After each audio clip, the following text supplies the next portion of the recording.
Royal Caribbean just spent over $100 million amplifying the allure of the seas. So is it actually worth booking this year? Or are you better off on the Oasis? I sailed the whole thing to find out. And one of these neighborhoods is a total skip. I'm Andy Hodges for Cruiser's Choice. Now, Royal calls Allure a 7-neighborhood ship, and the 7th is the youth zone, the kids club. So if you're cruising with the little ones, that's your spot. For everybody else, let's start where the ship really shows off. First stop, Central Park. And yes, that's over 20,000 real living plants in the middle of a cruise ship. The moment you walk in, the noise of the ship just disappears. Here's what most people miss. Come here during the day and it's quiet, shaded, and easily the best escape on the ship. Come here at night and it's a completely different place. String lights, live jazz, and some of the best specialty restaurants on board are right here. Chops Grill, Giovanni's, and 150 Central Park. Personally, I'd eat here every night if I could. But here's the spot that most people walk right past. Park Cafe. It's open for breakfast, lunch, and afternoon snacks. Grab a bite and find a bench under the trees. That's my perfect spot on the Allure. And it costs you nothing. And here's a secret. I actually stayed in a Central Park balcony cabin this sailing. Waking up to this view instead of the open ocean, it's a total game changer, and it's more peaceful than you think. So my verdict, Central Park is worth it. It's the soul of the ship. And Park Cafe is the free win nobody tells you about. But if Central Park is where the ship gets peaceful, the next neighborhood is where it gets loud, the Boardwalk. This is Coney Island at sea, and it's built for one thing, fun. You've got the hand-carved carousel, free, and yeah, even adults ride it. There's also a zip line that runs 9 decks up across the whole neighborhood.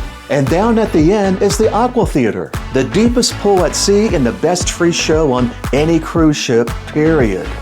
The Boardwalk Doghouse serves free hot dogs and they're surprisingly good. And Johnny Rockets is here too, if you don't mind a small upcharge for the shakes. If you've got a sweet tooth, there's Cups and Scoop right here as well. Quick heads up though, this one's an upcharge. Here's an insider tip that most people don't know. Johnny Rockets does breakfast, and it's included with no upcharge in the morning. So when the Windjammer Buffet is a complete zoo on a sea day, skip the chaos and come here instead. Same great breakfast, but with a fraction of the crowd. That's where you'll find me. Here's my warning about the Boardwalk balcony cabins. They look incredible until showtime. If you're a light sleeper, the Aqua Theater noise carries. That's a real thing. So my verdict on the Boardwalk, it's worth it. Just not the balcony cabin near the stage. That's the outside taken care of. Now let's head inside to the street that never sleeps. The Royal Promenade. This is the main street of the ship, and you'll walk through it a dozen times a day whether you mean to or not. Bars, shops, and Sorrentos. The cafe with free pizza around the clock. And the bars down here, there's a spot for every mood. The Pesky Parrot is your tropical frozen drink vacation mode bar. Boleros has Latin music and the best mojitos on the ship. The Schooner Bar is the classic piano bar. Get there for a sing-along. And the Bow and Stern is the English pub with live acoustic music and a proper pint. That's the thing about the promenade at night. The lounges have live music going on all over, so you can just wander until you find your vibe. The promenade is also where the big parties happen. The 70s night, the parades, it all kicks off right here.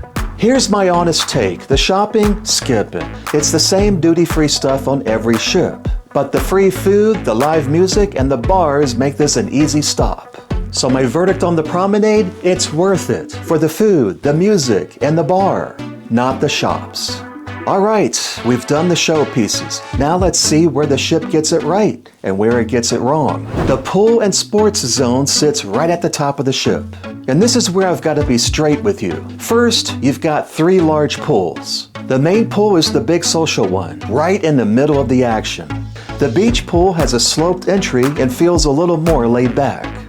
Then there's the sports pool, set up for lap swimming and the more active crowd. Plus a dedicated kids splash zone so the little ones have their own space. Scattered across the deck are 8 whirlpools and hot tubs. 10 across the whole ship if you count the 2 over in the solarium. So even when it's busy, you can usually find one to sink into. The active stuff up here is really good. The Flow Rider Surf Simulator is free and a blast. You've also got the Rock Wall, basketball court, and mini golf. All free, all fun.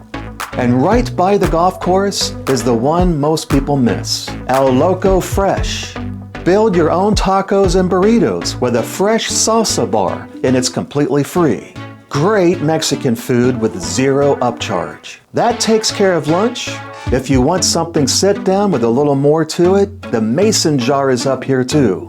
Southern comfort food and a bourbon bar.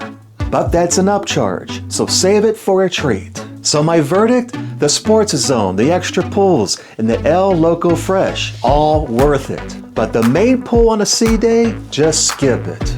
Okay, last stop, and this one surprised me the most. Entertainment. And on the Allure, this is where Royal Caribbean really shines. You've got the main theater with a full Broadway-style production, the Studio B ice rink, comedy and music venues at night. All of it free included. So here's the final scorecard on the amplified Allure of the Seas. Central Park?